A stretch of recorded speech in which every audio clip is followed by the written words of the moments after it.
On peut voir la mondialisation comme une philosophie ou une orientation politique qui souligne l'interconnexion des nations et l'importance de la coopération mondiale pour relever les défis communs. Elle promeut l'idée d'intégrer l'économie, la culture et les systèmes de gouvernance pour favoriser la compréhension mutuelle, la paix et le progrès collectif.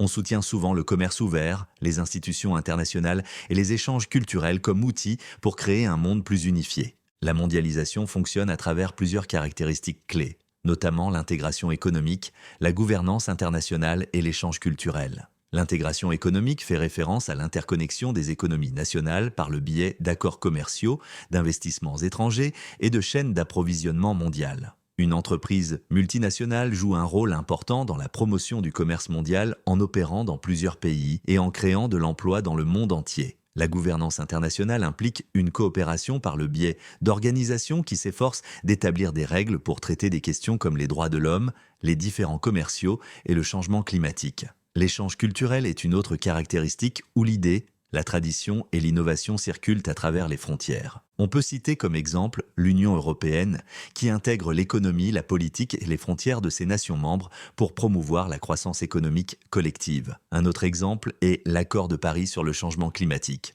où chaque nation s'engage à réduire ses émissions de gaz à effet de serre. Les avantages sont nombreux, notamment la croissance économique, l'enrichissement culturel et la résolution collective de problèmes. En favorisant le commerce et l'investissement international, la mondialisation stimule l'innovation, crée de l'emploi et augmente l'accès aux biens et services. L'échange culturel favorise la diversité et la compréhension, brisant les stéréotypes et favorisant les connexions mondiales.